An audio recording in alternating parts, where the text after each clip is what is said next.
صل على سيدنا محمد. اللهم صل عليه.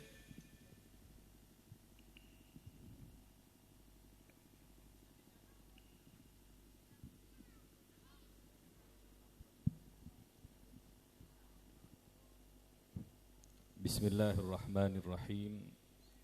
Assalamualaikum warahmatullahi ta'ala wabarakatuh.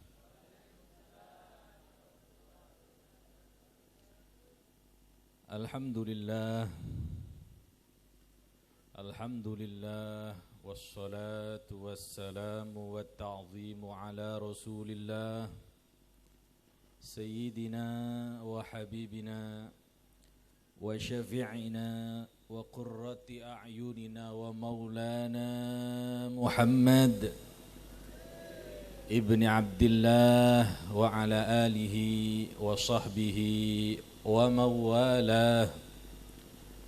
Allahumma salli wa sallim ala sayyidina Muhammad sahibil bushra salatan tubashshiruna biha wa ahlana wa auladana وجميع مشايخنا ومعلمينا وطلبتنا وطالباتنا من يومنا هذا إلى يوم الآخرة. أما بعد حضرة الموقرين yang kami muliakan, yang kami hormati, para tokoh-tokoh agama, tokoh-tokoh masyarakat, para alim, para ulama yang kami muliakan, yang hadir pada malam hari ini semua, para pejabat pemerintahan,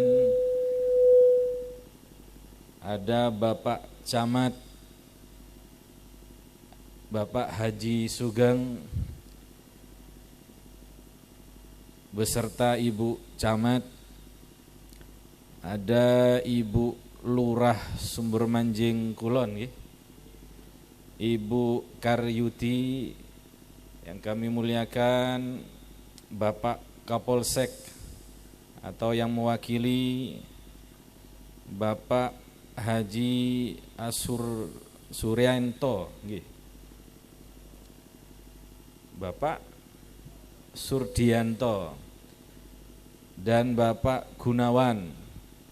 Yang kami hormati Bapak Dan Ramil, yang mewakili Bapak Tauhid,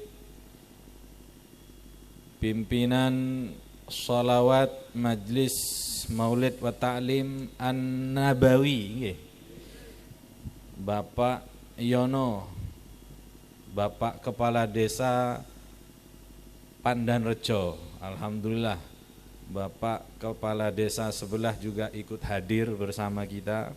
Mudah-mudahan ini adalah hubungan kekompakan antar desa yang lainnya. Yang kami muliakan Sahibul Hajah Takmir Musolla beserta semua kepengurusannya, Musolla Al Khairat, Bapak Haji Selamat, dan semua pengurus Takmir Musolla Al Khairat yang dalam hal ini mengadakan acara dalam rangka tasyakuran, yakni mensyukuri atas renovasi musolla. Alhamdulillah musollanya bagus dan indah. Mudah-mudahan tidak hanya musolla bangunannya yang indah dan bagus, insya Allah dimakmuri dengan ibadahnya, dimakmuri dengan kebaikan-baikannya. Amin ya rabbal alamin. Hadirin hadirat yang dimuliakan oleh Allah, alhamdulillah kita patut bersyukur kepada Allah Subhanahu wa taala. Di malam hari ini Allah pilih kita semuanya dengan hidayah, taufik serta pertolongan Allah Subhanahu wa taala. Kita dimudahkan untuk duduk berlama-lamaan. Ada yang geringgingan, ada yang asam aurat. Mugi-mugi sehat sedanten. Berlama-lamaannya kita ini semua murni daripada hidayah taufik dari Allah Subhanahu wa taala. Allah dengan maha kehendaknya bisa saja Pak, Bu, memilih orang lain bukan kita untuk ditakdirkan di sini. Tapi Allah pilih kita. Mungkin di antara kita ada yang jauh, mungkin ada di antara kita yang dekat. Banyak juga yang dekat juga nggak hadir. Kenapa? Karena ini semua murni daripada hidayah taufiknya Allah Subhanahu wa taala, maka wajib kita bersyukur kepada Allah Subhanahu wa taala akan nikmat ini. Kenapa kita katakan ini perkumpulan kita berlama-lamaan di sini disebut nikmat? Karena Pak, Bu, mohon maaf, terkadang kita sendirian di rumah kadang-kadang nggih boten sholawat. Nggih napa boten? Nggih kadang-kadang di rumah itu untuk mengeraskan suara lantang sendirian, sholawatullah. Wonten napa boten? Sendirian. Nggih paling wonten sambil tiktokan. Allahumma sholli ala Muhammad.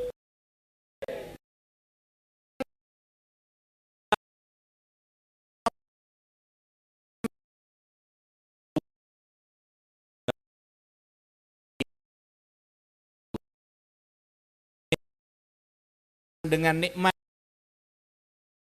sehingga kita oleh Allah dijadikan orang-orang yang pantas untuk diampuni semua dosa kita, dilipat gandakan semua pahala-pahala kita, dan kita insya Allah barokah daripada salawat an-nabawi, harapan besarnya kita mendapatkan syafaat Gusti Kanjeng Nabi Muhammad sallallahu alaihi wa alihi wa sahbihi wasallam di hari kiamat kelak. Amin ya rabbal alamin. Hadirin hadirat yang dimuliakan oleh Allah, utamanya malam hari ini masih berada di bulan-bulan Dzulqa'dah, Bu. Bulan Dzulqa'dah itu satu di antara 4 bulan arba'atun hurum. Satu di antara 4 bulan yang Allah sampaikan di dalam ayatnya yang mulia itu arba'atun hurum. Inna iddatash syuhuri indallahi 12 syahran fi kitabillah yauma khalaqas samawati wal arda minha arba'atun hurum. Ada 12 bulan di sisi Allah yang dianggap oleh Allah 12 bulan dalam setahunnya. Yang dianggap 12 bulan di sisi Allah dalam ayat ini adalah hitungan hijriyah yang diawali dengan Muharram, diakhiri dengan bulan Dzulhijjah. Setelah Allah menyebutkan 12 bulan itu, lalu Allah memisah. Dari 12 bulan itu 4 dipisah oleh Allah, minha, di antara 12 bulan itu ada 4 bulan hurum yang dimuliakan oleh Allah Subhanahu wa taala. Tidak berbicara soal bulan Ramadan yang baru sebulan lebih kita lalui, hampir 2 bulan ini, karena bulan Ramadan sudah tidak ada tandingannya dengan bulan-bulan yang lain, karena Ramadan adalah sayyidus syuhur, pimpinan dari semua bulan. Pahala yang kebaikan yang dilakukan di bulan Ramadan tidak bisa ditandingi dengan bulan-bulan yang lain karena begitu agungnya bulan Ramadan. Setelah bulan Ramadan arba'atun hurum, ada 4 bulan. Dzulqa'dah, yang kita masih berada di bulan Dzulqa'dah ini mudah-mudahan barokah. Kemudian Dzulhijjah nantinya, kemudian nanti Muharram, nanti berikutnya bulan Rajab. Apa alasan besarnya kenapa Allah memisah dari 12 bulan itu dipisah 4 bulan? Allah sampai katakan arba'atun hurum, 4 bulan yang mulia. Ayat yang lanjutannya disebutkan fala tazlimu fihinna anfusakum, jangan sekali-kali kalian berbuat zalim, jangan sekali-kali berbuat maksiat, dosa di bulan 4 bulan tersebut. ditekankan untuk tidak ada kezaliman, kemaksiatan di 4 bulan tersebut. Padahal Pak, yang namanya maksiat di bulan yang lain gitu so gini badan nyolong di bulan Syawal tuh, di bulan Dzulqa'dah tambah dosa, itu maknanya. Di bulan yang lain selain Ramadan, selain 4 bulan ini, nyolong dosa, korupsi dosa, zalim dosa. Tapi di 4 bulan ini dosanya lebih gede. Sebanding kalau dosanya lebih gede, maka semua kebaikannya yang dilakukan di bulan 4 yang mulia ini juga dilipat gandakan. Oleh karenanya ahli tafsir Imam Qatadah mengatakan al-amalus salih a'zamu ajra fil ashhuril hurum wadh-dhulmu fihinna a'zamu wizra fima siwahunna wa in kana adh-dhulmu ala kulli hal 'aziman. Kezaliman, keburukan, dosa, maksiat itu lebih besar dosanya kalau dilakukan di 4 bulan ini, walaupun di bulan-bulan yang lain pada dasarnya sebagai mukmin mengatakan dosa semuanya adalah besar. Pahala juga demikian, kebaikan juga demikian. Kalau dilakukan di 4 bulan ini, pahalanya juga dilipat gandakan. Dan alhamdulillah kita berada di tempat yang mulia dan penuh barokah ini. Insya Allah pahala amalan kita diterima oleh Allah, dilipat gandakan oleh Allah. Yang sedekah, yang membantu acara pada malam hari ini, para dermawan, insya Allah diijabah dan dilipat gandakan pahalanya oleh Allah Subhanahu wa ta'ala. Yang punya peranan, punya sedikit daripada bantuan sehingga terselenggaranya acara pada malam hari ini, maka semua lantunan zikir, lantunan istighfar, lantunan pujian kepada baginda Nabi, salawat kita kepada baginda Nabi yang membaca dapat pahalanya, begitupun yang punya andil terselenggaranya acaranya ini, mereka pun juga mendapatkan pahalanya. Amin Allahumma amin ya rabbal alamin. Inilah Bapak Ibu yang dimuliakan oleh Allah, termasuk yang kita andalkan nantinya di hari kiamat. Kalau kita mungkin tidak semangat kalau mau melakukan kebaikan sendiri-sendiri, tapi kita menjadi semangat kalau kita melakukan bareng-bareng. Hadirin yang dimuliakan oleh Allah, saya tidak begitu panjang pada malam hari ini karena ceramah tadi sudah banyak. Allahumma sholli ala Muhammad. Mudah-mudahan manfaat barokah. Nabi SAW bersabda dalam sebuah hadis yang diriwayatkan oleh Imam Muslim, sab'atun, Nabi bersabda, sab'atun yudhilluhumullahu yauma la dhilla illa dhilluh. Ada 7 golongan yang nanti di padang mahsyar di hari kiamat tidak ada naungan dari Allah, tidak ada pertolongan dari Allah. Di saat itu hadirin, semuanya keadaannya genting, menyeramkan. Di saat itu hadirin, sangat menakutkan, sangat dahsyat, sampai para malaikat yang dekat sekalipun la yatakallamun, mereka tidak berani berbicara karena takut kepada Allah Subhanahu wa ta'ala. Lebih dari itu, ketakutan ada, ditambahi oleh siksaan oleh Allah. Matahari yang panas itu Allah jadikan di atas kepala kita hanya sejengkal saja, hanya 1 kil saja. Di bumi ini jarak matahari lebih kurang 150-an juta kilometer jaraknya bumi ke matahari.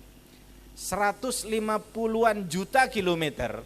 Kalau itu di siang hari mulai jam 11, jam 12 sampai jam 2, panas, keringetan. Yang punya kulit hitam tambah mengkilat. yang punya bedaknya tambah rame karena luntur. Panas, keringetan, sibuk dengan AC, sibuk dengan kipas angin, pengen adem-adem. Kenapa? Panas. Itu di muka bumi, di dunia ini yang jaraknya 150-an juta kilometer dari matahari. Bayangkan itu matahari nanti di padang mahsyar berada di atas kepala kita sejengkal. Di beberapa minggu yang lalu di Kalimantan, di parkiran suatu pemandian, ada 2 mobil aksesoris di dalamnya terbakar karena cuaca panas. Itu masih 150-an juta kilometer. Jaraknya panas matahari ke bumi bisa membuat aksesoris yang ada di mobil kepanasan dan terbakar. Bayangkan kalau itu hanya 1 sejengkal saja di atas kepala kita. Allah dengan rahmatnya masih tidak menjadikan dekatnya matahari di atas kepala kita ini manusia langsung hancur binasa terbakar, tidak. Tetapi Allah menjadikan itu adalah azab, menjadikan itu siksaan bagi manusia, sehingga takut di hati ini kepada Allah. Demikian juga disertakan dengan panas luar biasa, panas, keringatan, dan keringatnya saat itu manusia bergantung kepada amal hidupnya, amal kebaikannya atau buruknya ketika di dunia. Kalau dia amal soleh, amal baiknya lebih banyak ia lakukan, maka boleh jadi keringatnya sedikit hanya di kaki saja. Tapi kalau amal buruknya banyak, boleh jadi keringatnya akan menenggelamkan lututnya. Kalau lebih parah lagi, boleh jadi itu keringat bisa menenggelamkan dirinya. Bahkan ada riwayat lebih daripada kalau orang itu mengangkat tangannya ketika berdiri, dia ditenggelamkan oleh keringatnya tersebut. Na'udzubillahi min dzalik. Panas, ketakutan, disiksa dengan rasa takut di saat itu. Ada orang-orang, ada 7 orang yang Allah selamatkan dari kegentingan ini. Allah selamatkan dari ketakutan ini. Allah selamatkan dari panas keringat itu. Allah bikin tenang, Allah bikin adem. Yang lainnya tidak. 7 golongan ini Allah berikan nikmat oleh Allah dengan rahmatnya. Apa diantaranya? Al-Imamul Adil. Yang pertama adalah pemimpin yang adil. Seorang hakim adil, seorang pemimpin adil.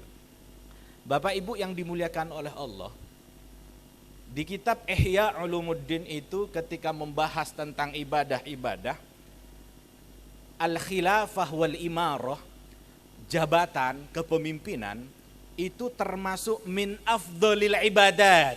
Imam Ghazali mengatakan itu termasuk paling afdolnya ibadah. Oleh karena ia termasuk paling afdolnya ibadah, Bapak yang dimuliakan oleh Allah, maka pujian baginda Nabi terhadap para pejabat, para pemimpin itu banyak sekali redaksinya. Nabi pernah mengatakan salasatun la turaddu du'auhum, ada 3 golongan yang tidak ditolak doa mereka. Siapa? Ahaduha al-imamul muqsit, salah satunya pemimpin para pejabat yang adil. Allahumma shalli ala Muhammad. Ada pujian Nabi yang lain, Nabi mengatakan aqrabun nasi minni majlisan yaumal qiyamati al-imamul adil, atau kama qala Rasul. Paling dekatnya orang denganku nanti di hari kiamat, diantaranya adalah pemimpin yang adil. Allahumma shalli ala Muhammad. Napa hujan ini? Hujan rahmat insyaallah.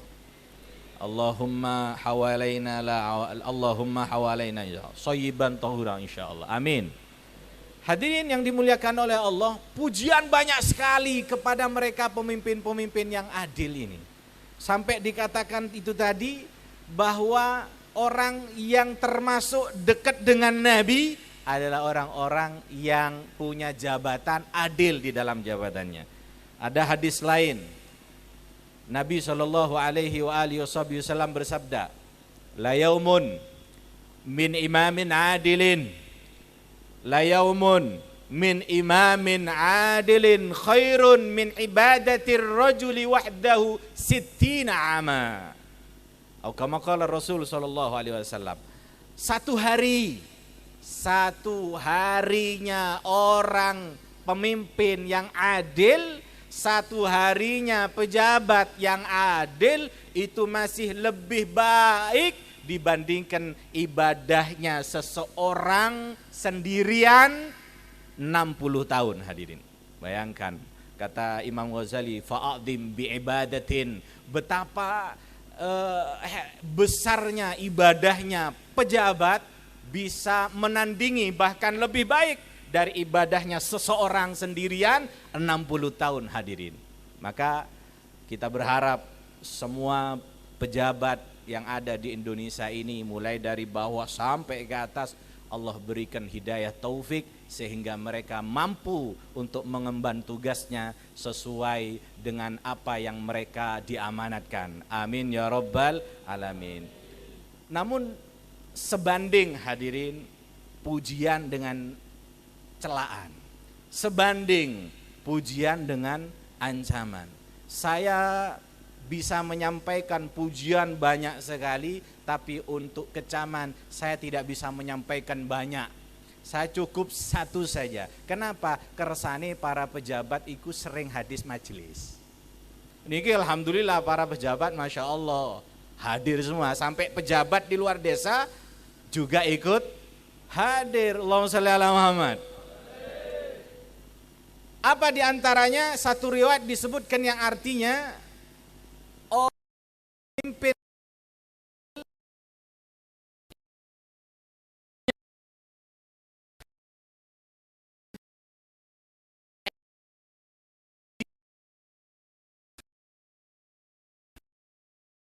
menuju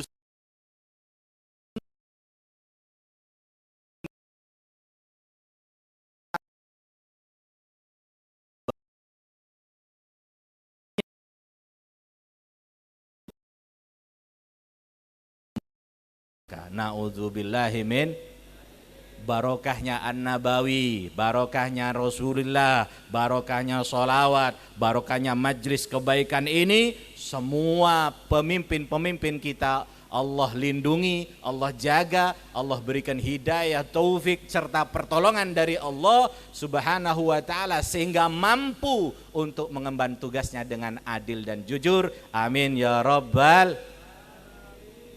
Yang lainnya pemimpin-pemimpin yang tidak adil itu di hari padang mahsyar nanti mereka ketakutan. Pemimpin yang adil ini dia tenang. Lainnya kepanasan, ia adem. Seperti seakan diberikan angin sepoi-sepoi. Allah, mudah-mudahan. Amin ya rabbal. Yang pertama, yang kedua. Wasyabun nasya'a fi ibadatillah. Golongan berikutnya yang nanti di padang mahsyar, yang lainnya tidak dapat naungan, tidak dapat pertolongan, yang dapat pertolongan golongan kedua adalah seorang pemuda. Pemuda-pemudi arek nom yang ia tumbuh mulai mudanya berada di dalam ibadah taat kepada Allah Subhanahu wa taala. Ini luar biasa. Masih muda sudah taat. Kalau umur sudah tua taat wajar. Berarti dia sadar diri sebentar lagi akan pulang ke rahmat Allah. Justru tidak wajar kalau ada orang merasa tua tapi ketaatannya masih jauh dengan keburukannya, ini tidak wajar. Makanya Nabi menyebutkan syabun, pemuda yang tumbuh di dalam beribadah kepada Allah mendapat naungan dari Allah Subhanahu wa taala. Sampai Allah Subhanahu wa taala mengatakan dalam hadis yang lain, innallaha la ya'jabu min syabin laisa lahu sabwah. Sesungguhnya Allah itu kagum. Jangankan Allah hadirin, kula jenengan selaku orang tua ketika melihat ada teman-teman di hari Jumat pakai peci putih, pakai baju putih, pakai sarung, pakai celana atau apa saja, datang ke masjid jam 9, jam 10 sudah berangkat. Para orang tua melihat senang nama badan. Senang, gembira, bahkan terkadang terbesit di hatinya, ya Allah, mudah-mudahan anak saya meniru seperti mereka. Kadang-kadang datang kiai, datang kepada para guru, para ulama, wahai ulama, doakan anak saya menjadi baik, bisa taat, bisa ibadah. Sampai mereka kekagumannya itu menjadi doa baik untuk keturunannya mereka. Ini baru kekagumannya manusia. Kekagumannya manusia senang. Senangnya manusia tidak memberikan manfaat nanti di akhirat, tapi bagaimana kalau kekagumannya Allah? Innallaha la ya'jabu, sesungguhnya Allah. Kalau secara ngaji santri niku dalam redaksi ini menggunakan lafadz inna, kemudian fiilnya memakai huruf lam, menjadi tambahan penguatan bahwa kagum, betul-betul kagum Allah itu kepada pemuda, kepada para milenial. Tadi Bapak Camat cerita-cerita soal milenial, jadi saya pakai bahasa milenial. Para milenial dikagumi oleh Allah Subhanahu wa taala, laisa lahu sabwah, yang mereka itu tidak punya kemaksiatan, artinya yang tumbuh di dalam hidayah, taufik, ibadah, takwa kepada Allah Subhanahu wa taala. Lalu kemudian kalau redaksinya disebutkan adalah pemuda, maka yang tua-tua ini kan juga pengen ikut. Nggih. Saya mau tanya, hadirin ini masih muda atau sudah tua? Masih muda nggih? Walaupun ada uban gitu. Bu, tasik nem napa pun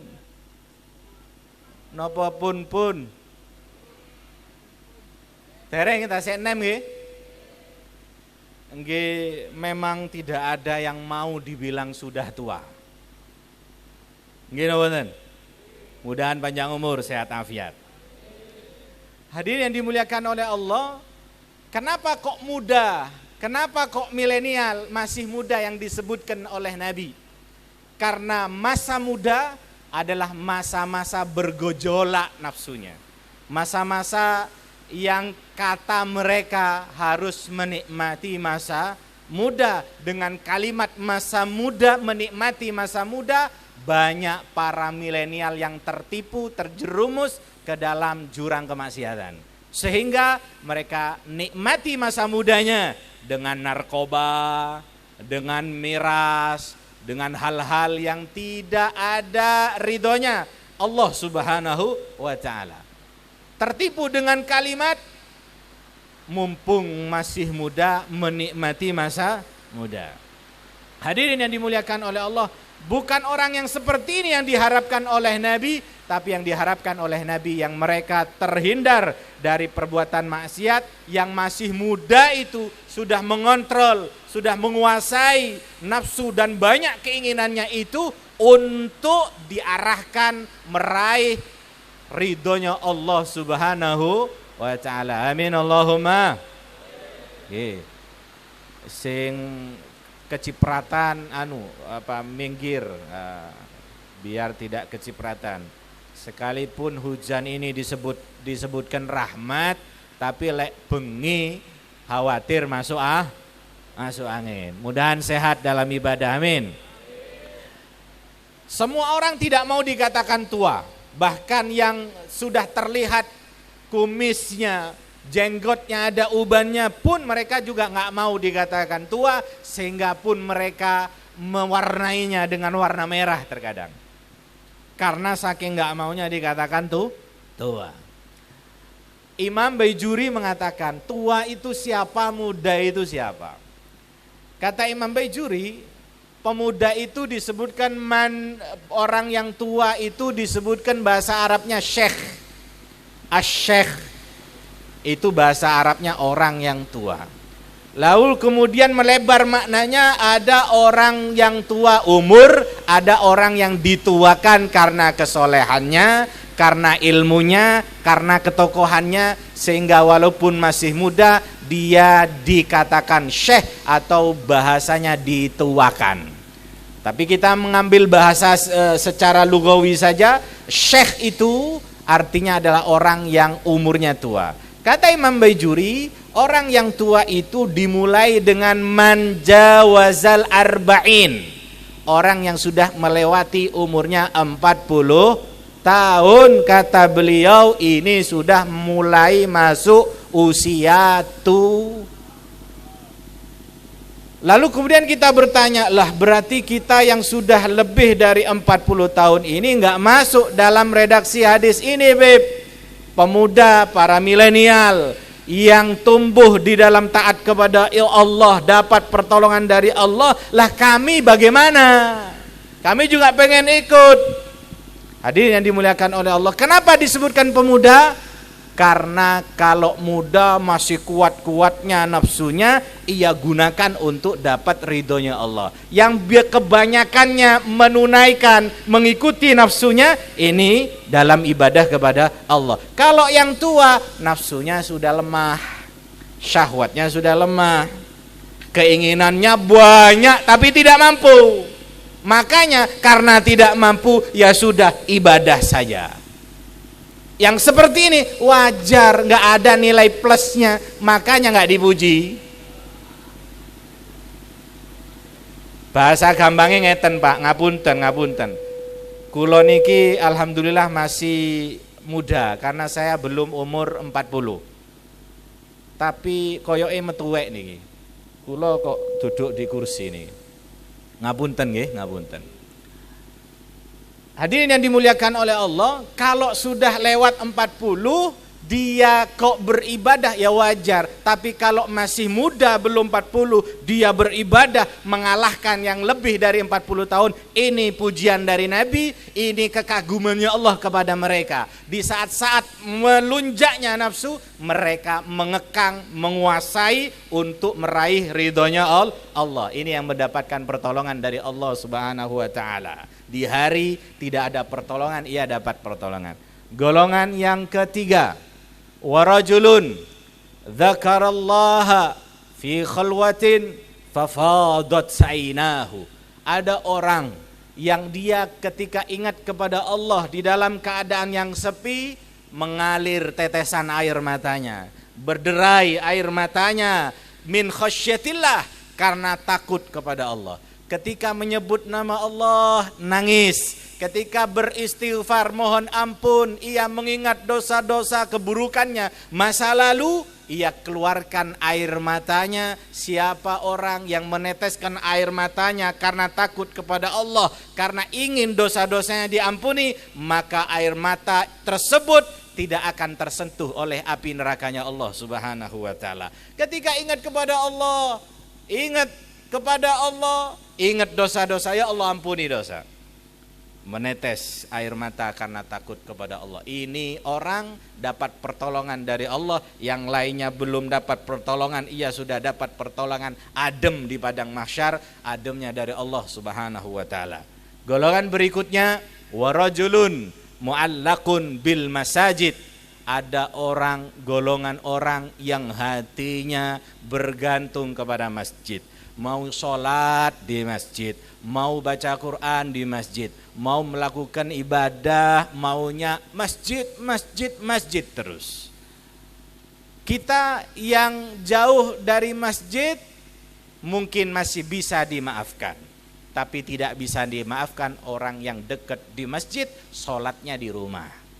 Lah kita yang jauh dari masjid tapi dekat dengan musola, maka lebih pantas untuk meramaikan musolanya. Alhamdulillah renovasi musola Al Khairat. Mudah-mudahan tidak hanya bangunannya yang direnovasi, tapi warga sekitarnya juga direnovasi ibadahnya. lebih ditingkatkan lagi ibadahnya. Amin ya rabbal alamin. Saya banyak ngobrol dengan Bapak Kapolsek tadi, cerita tentang warganya, sedikit demi sedikit diajak. Itu Masya Allah luar biasa. Berdakwah, mengajak orang tidak hanya selalu di atas mimbar. Ini seringkali disampaikan oleh para ulama. Ngajak orang baik, ngajak orang sholat, ngajak orang untuk hijrah, enggak selalu di panggung, enggak selalu kemudian di majelis. Siapapun punya hak, siapapun punya kepantasan untuk ngajak orang yang terdekatnya dulu untuk diajak, yuk sholat. Gak izin taliani sholat sampean kok gak sholat. Diajak sebisanya.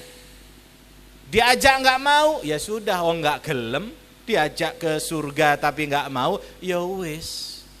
Kita bisanya hanya menyampaikan, mengajak, responnya tidak mau, ya berarti Allah belum kasih hidayah.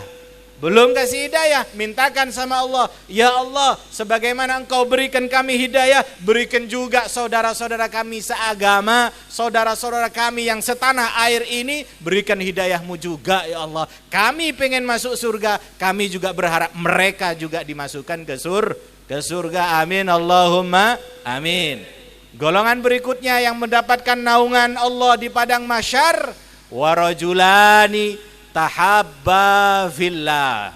Ada dua orang atau lebih dari dua orang, mungkin komunitas, mungkin grup, mungkin majelis, mungkin apa saja. Dua orang lebih, mereka punya hubungan batin, cinta, kasih sayang kepada, itu semua landasannya adalah fillah, karena Allah Subhanahu wa ta'ala, sehingga ijtama'a alaih waftaraqa alaih, sehingga kalau berkumpul mereka semuanya berlomba-lomba untuk meraih ridhonya Allah, berkumpul berlomba-lomba untuk mencari caper kepada baginda Nabi Muhammad sallallahu alaihi wasallam, sehingga ketika mereka berkumpul berlomba-lomba untuk saling bahu-membahu dalam kebaikan, memberikan manfaat. Itu semua tujuannya adalah fillah, hanya karena Allah. Berpisah pun mereka ada masih jalinan hubungan. Allah, itu teman saya, sebagaimana Engkau berikan kami nikmat, berikan ia nikmat. Yang satunya, ya Allah, saya punya rezeki, berikan dia rezeki. Ya Allah, satu sama lain saling mendoakan kebaikan. Orang-orang seperti ini mendapatkan naungan dari Allah, yang punya kasih sayang dengan yang lainnya karena Allah, yang punya cinta ke yang lainnya karena Allah, mereka dapat pertolongan dari Allah Subhanahu wa ta'ala. Dari ini kita ambil pelajaran. Orang di akhirat nanti berkumpul dengan siapa, itu bergantung kepada di dunianya ia berkumpul dengan siapa. Ia komunitasnya apa di dunia, maka dengan komunitas itu nanti dia akan berkumpul di akhirat. Dia banyak teman, dia banyak berlama-lamaan duduk berkumpulnya dengan siapa, maka nanti di akhirat akan berlama-lamaan berkumpul dengannya. Kalau orang ahli sholawat, maka dia akan berkumpul dengan ahli sholawatnya nanti di surga. Kalau orang biasanya diajak bukan minum secangkir kopi, minum secangkir kopi itu bagus, niru salafus saleh, kopi termasuk remenane aulia, katanya Habib Umar Al-Mutahhar. Kalau minum bareng secangkir kopi, maka nanti di akhirat akan berkumpul dengannya. Kalau dia biasa berkumpul dengan minuman-minuman keras, maka di akhirat akan berkumpul dengannya. Yang biasa dengan temannya, biasa main game slot bareng-bareng, maka dengannya nanti akan berkumpul di akhirat. Hanya saja hadirin, di akhirat itu ada dua tempat. Nggak ada tempat lain. Kalau nggak di surga, di neraka. Yang kumpul dengan orang ahli minuman keras, yang biasa kumpul dengan teman-teman dengan narkobanya, nanti mereka akan masuk berbondong-bondong di neraka. Wasiqal ladzina kafaru ila jahannama zumara, akan berbondong-bondong masuk ke neraka jahanam. Begitupun demikian orang yang di dunia sering berkumpul dengan orang tersebut dalam kebaikan, wasiqal ladzina taqaw rabbahum ilal jannati zumara, juga akan memasuki surga berbondong-bondong. Oleh karenanya, kalau kita ingin di akhirat nanti menjadi orang yang satu sama lain, tidak ingin saling bermusuhan, artinya tidak saling menjerumuskan ke neraka, maka hentikan pertemanan dengan pertemanan yang tidak ada baiknya. Dengan maksiat hentikan. Kalau kita malah justru ingin nanti di akhirat bersama orang teman-teman kita di dunia itu dalam kebaikan, maka nanti di akhirat akan menjadi diberikan kesempatan oleh Allah untuk menolong satu dengan yang lainnya. Allah Subhanahu wa taala menyebutkan dalam ayat yang lain, al-akhillau ba'duhum li ba'din aduun illal muttaqin. Para teman sejati itu, para teman-teman itu nanti di akhirat satu sama lain aduun, menjadi musuh. Bagaimana musuh? Saling menjerumuskan, saling nikung. Nikungnya kemana? Ilal jahannam. Ini ditikung, dah kamu aja yang ke neraka jahanam. Dulu kamu yang mengajak saya untuk miras. Dulu kamu yang memberikan saya modal untuk beli dana untuk game slot misalnya. Loh Bib, kok game slot disebut terus ya? Karena game slot ini lagi rame. Ngapunten, judi niku dulu itu diem-diem karena merasa ini dosa. Sekarang dosa itu dikaburkan oleh setan dalam bentuk HP. Dikaburkan. Ah, ini cuma permainan. Padahal judi. Ini bahaya. Ini bisa membuat pemuda-pemuda Indonesia rusak karena perjudian. Tinggalkan. Kalau ingin maju, tinggalkan perjudian. Hadirin yang dimuliakan oleh Allah, dulu ini orang mengajak saya game slot, ini dulu yang mengajak saya untuk nyolong, ini dulu yang mengajak saya, satu sama lain saling menjerumuskan ke neraka. Tapi sebaliknya, mereka para teman, para sahabat, para komunitas yang satu sama lain di dalam kebaikan di dunia, yang semuanya landasannya adalah fillah, lillah, maka nanti di akhirat bahu membahu untuk disyafaati. Sayyidina Ali radhiyallahu taala anhu pernah bercerita, Pak. Ada mata khalilani mu'minani wa khalilani kafirani. Ada yang mati, salah satu di antara sahabat sejati yang mukmin. Ada juga mati salah satu sahabat sejati tapi dari orang yang ahli maksiat bahkan kafir. Nanti yang satunya ini, orang mukmin ini, ketika dia mati di padang mahsyar dapat naungan dari Allah. Ketika nanti di surga di dalam kenikmatan, ia ingat kepada sahabat sejatinya. Ya Allah, ini sahabat saya yang dulu mengajak saya untuk sholat. Ini sahabat saya yang ngajari saya huruf-huruf hijaiyah. Ini sahabat saya, dengan sebabnya saya berhijrah. Ini sahabat saya yang membantu saya untuk ingat kepadamu. Ini sahabat saya yang mencegah saya dari perbuatan maksiat. Ya Allah, sebagaimana nikmat yang saat ini saya rasakan, tolong ya Allah, itu sahabat saya, kumpulkan dengan saya. Akhirnya ketika mati itu sahabat, datang dikumpulkan oleh Allah Subhanahu wa taala kepadanya, liyuthni ahadukum sahibahu, biarkan sahabat itu ketemu maka saling memuji satu sama lainnya. Akhirnya satunya mengatakan ni'mal ni'mal khalil, ni'mas sahib, oh alangkah baiknya engkau sahabat sejati, kekasih sejati, teman sejati. Sebaliknya hadirin, kalau sahabat sejati itu tadi di dalam kemaksiatan, maka ketika masuk neraka, satunya yang sudah mati duluan ini masuk neraka, ia akan lapor kepada Allah. Ya Allah, dia yang ngajak saya untuk bermaksiat. Dia yang ngajak saya ketika sudah rapi, saya pakai sarung, pakai peci hitam, pakai baju putih untuk hadir majelis An-Nabawi misalnya. Ya Allah, di pertengahan jalan saya ditelepon, dah ngendek kene ae mbak aku. game slot. Iki lho tak modali. Ya Allah, ajak juga ya Allah, kumpulkan dengan saya. Na'udzubillahi min. Hadirin yang dimuliakan oleh Allah, memberikan pelajaran bagi kita, carilah teman-teman, banyakilah teman-teman kita, sahabat-sahabat sejati itu diperbanyak kalau sahabat yang soleh, teman yang baik. Sekiranya berteman dengan mereka, duduk berlamaan dengan mereka, kita bisa menyadari kekurangan kita. Ya Allah, Masya Allah ini orang teman saya ibadahnya luar biasa, saya masih kurang. Sehingga termotivasi untuk bisa menirunya minimal. Jangan sering berkumpul bersama orang yang kita merasa berada di atasnya. Ini jarang hadir majelis ini. Ini jarang subuhan ini. Sehingga kita merasa lebih baik. Sehingga kita merasa ujub.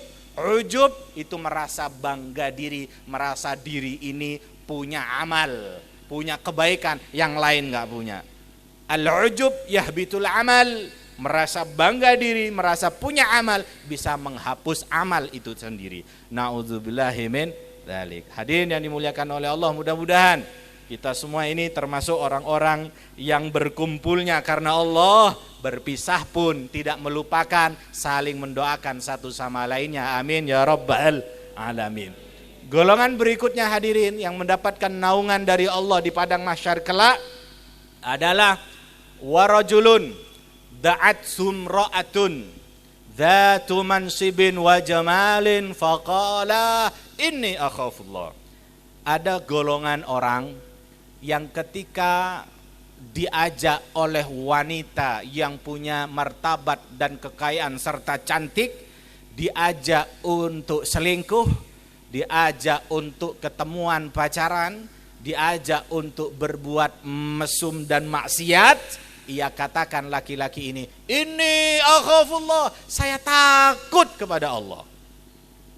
Kira-kira warga Sumber Manjing Kulon, khususnya Majelis Taklim An-Nabawi, para muda-muda ini, kalau kemudian diajak kenalan oleh wanita cantik bagaimana?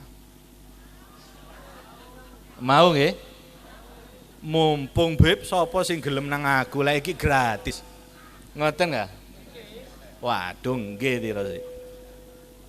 Hadirin yang dimuliakan oleh Allah, Nabi Yusuf yang ceritanya diabadikan di dalam Al-Quran di surat Yusuf. Nabi Yusuf berada di kamar, semua jendela ditutup, semua pintu ditutup rapat, berduaan dengan seorang wanita yang tercantik di kota Mesir, sehingga di saat itu dari sangat cantiknya wanita ini disebut ikonnya Mesir. Berduaan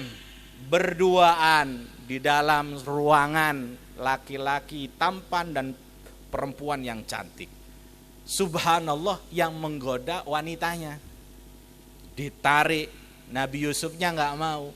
Tapi Nabi Yusuf malah mengatakan, ma'adzallah, aku takut kepada Allah, aku berlindung kepada Allah. Ini Nabi Yusuf. Nabi Yusuf di kota Yusuf Sumber Manjing Kulon. Wonten Yusuf amri. Oh betul nanti. Aman nggih? Gak bahaya ta. Allahumma shalli ala Muhammad. Itu Nabi Yusuf. Ma'adzallah. Apakah hanya Nabi Beb yang bisa? Enggak, banyak cerita-cerita hadirin, mereka menahan diri dari ajakan wanita-wanita. Dari hadis ini kita bisa ambil pelajaran hadirin, bahwa sebenarnya tidak hanya baru-baru sekarang ini wanita yang menggoda laki-laki, ternyata dari dulu-dulu wanita duluan yang menggoda laki-laki. Allahumma sholli ala Muhammad. Gak bahaya tak? Hadirin yang dimuliakan oleh Allah, kecantikan, ketampanan tidak akan menjadi mulia di sisi Allah Subhanahu wa taala kalau disertakan dengan nafsu. Buruk, tidak tampan, tidak cantik akan menjadi mulia semulianya di sisi Allah kalau disertakan dengan takwa di sisi Allah Subhanahu wa ta'ala. Apa artinya cantik? Apa artinya tampan?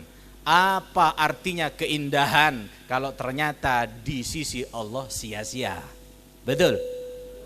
Maka menjadi sangat bernilai mulia siapapun orangnya, yang tidak tampan apalagi tampan, yang tidak cantik apalagi cantik, disertakan dengan ketakwaan di sisi Allah. Baik laki-lakinya yang menggoda perempuannya ataupun perempuannya yang menggoda duluan laki-lakinya, katakan ma'adzallah, aku takut kepada Allah. Loh, bahaya ini, bahaya loh. Berarti kamu berani siap akan kehilangan cintamu nanti. Lebih baik kehilangan cintamu daripada kehilangan Allah. Betul? Kalau kehilangan Allah, saya tidak ada arah. Saya tersesat di dunia. Tempatnya orang tersesat di neraka. Lebih baik saya kehilangan cintamu, golek cinta liane. Sepakat lagi? Lho koyo adem ae ngono. Allahumma sholli ala Muhammad. Apalagi hadirin, mencari pasangan itu jangan asal tampan, jangan asal cantik, jangan asal jangan asal pokoke apik, jangan. Nabi SAW memang memperbolehkan menikah itu dengan cantiknya, status sosialnya, pekerjaannya, kedudukannya, boleh. Tapi Nabi menekankan di situ fadfar bidzatid din. Pilihlah yang beragama. Maksudnya yang beragama bagaimana? Pasangan yang soleh kalau laki-laki, kalau perempuan yang solihah. Ini khusus para wanita yang masih jomblo. Para wanita yang masih jomblo wati. Ya, yang belum ada pasangan. Dan juga sekaligus untuk para orang tua untuk memilih calon menantu. Ada 4 kriteria pasangan yang baik. Minimal. Ciri-cirinya banyak sekali, tapi minimalnya harus ada 4 ini. Calon laki-laki yang baik, orang yang soleh, calon laki-laki yang soleh, calon menantu yang soleh, minimalnya ada 4. Yang pertama, dilihat hubungannya dengan Allah. Yang kedua, dilihat hubungannya dengan orang tuanya. Yang ketiga, dilihat hubungannya dengan teman-temannya. Yang keempat, dilihat hubungannya ketika ketemu dengan anak-anak kecil. Yang pertama, dilihat ini laki-laki hubungannya dengan Allah. Kalau hubungannya dengan Allah baik, maka 95% pasti baik dengan kita. Para wanita tidak bisa berharap kesetiaannya laki-laki, yang laki-laki tidak setia kepada Tuhannya. Betul? Tuhannya saja dikhianati, apalagi jenengan. Betul? Dia selingkuh nggak takut, berarti dia mengkhianati Tuhannya. Ini haram, dia masih saja melangkahinya.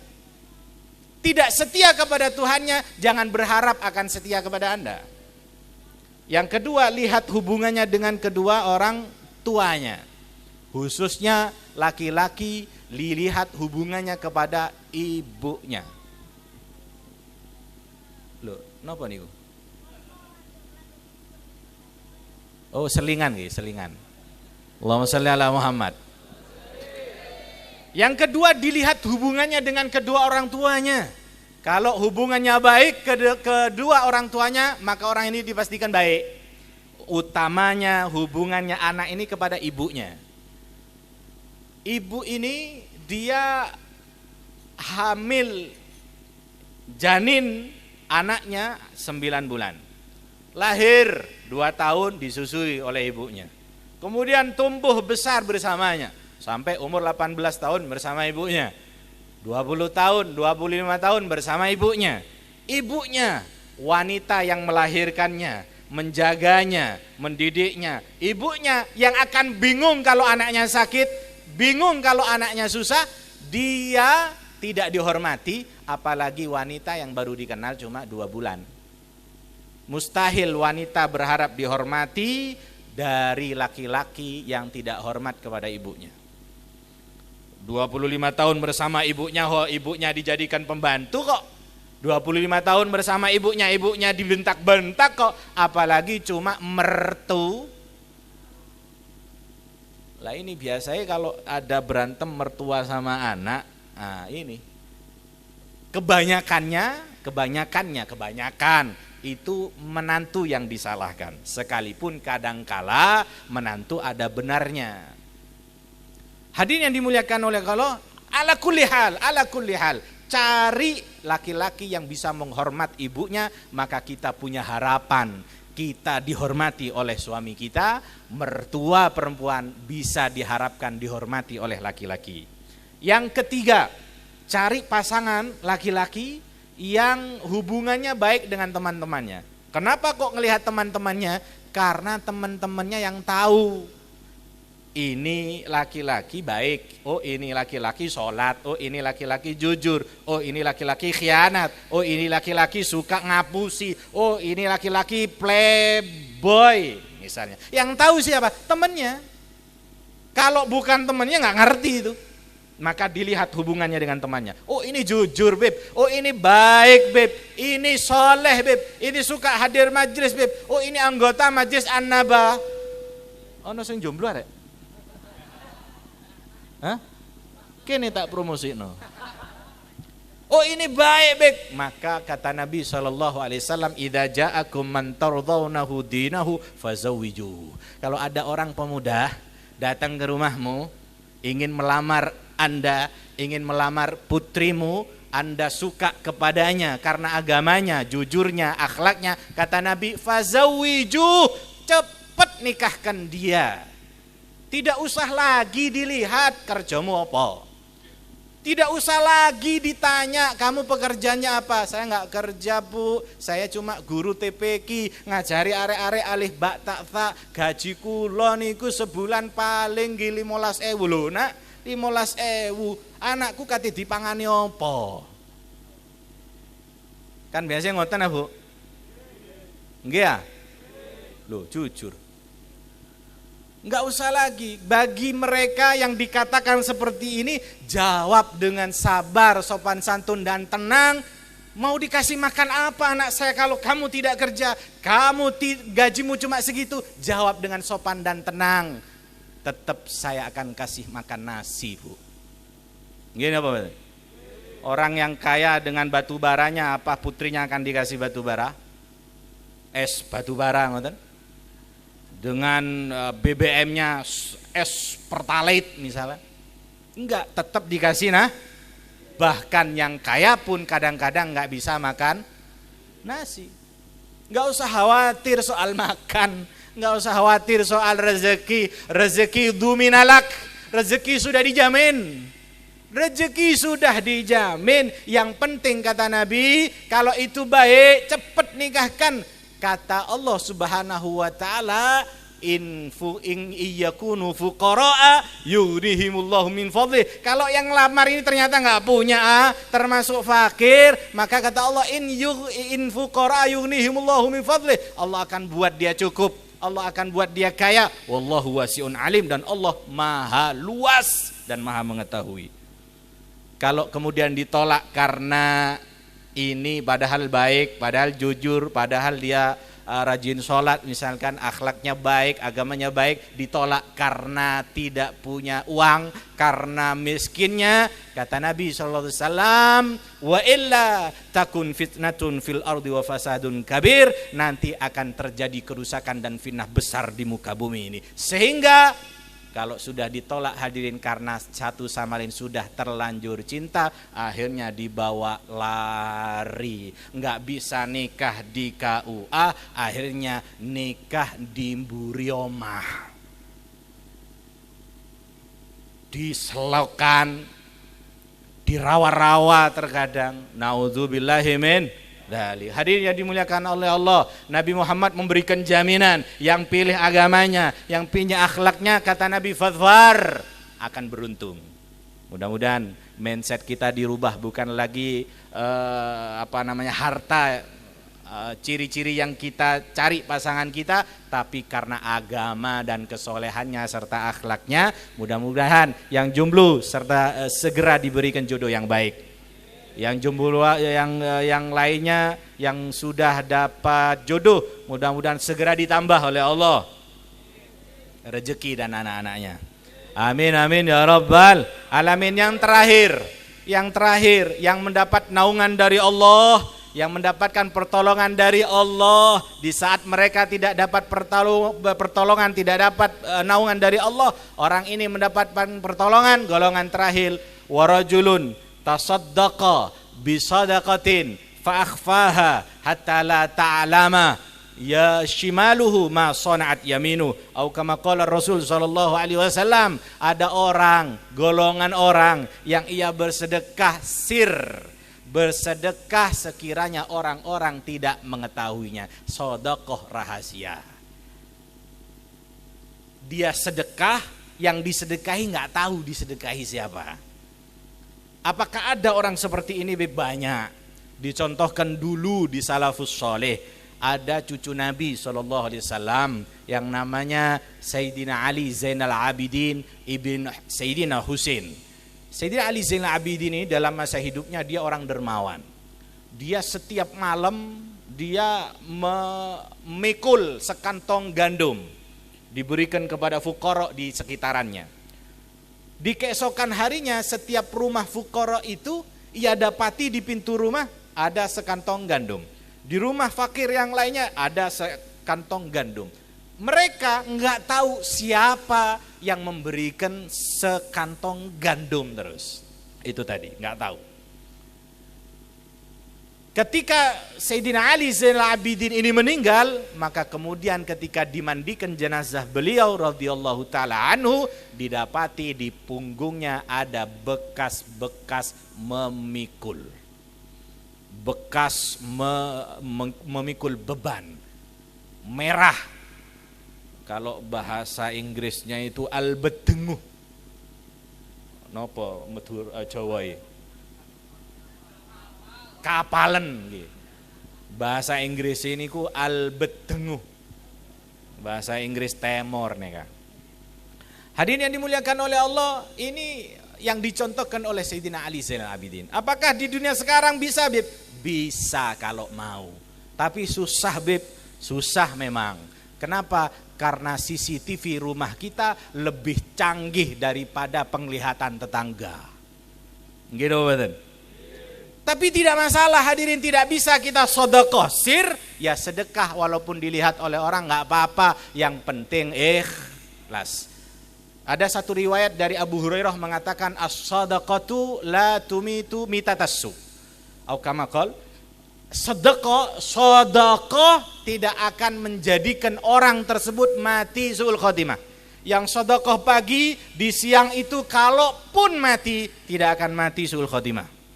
Berarti potensinya yang sedekah di pagi itu sampai malam kok kemudian ditakdir mati, dia akan mati husnul khotimah. Kalau ketika mulai awal malam dia sedekah, maka sepanjang malam sampai terbit matahari dia sedekah, kalau ditakdirkan mati di malam itu, maka dia mati husnul khotimah. Allah tidak akan membuat orang mati su'ul khotimah bagi orang yang sedekah di hari itu.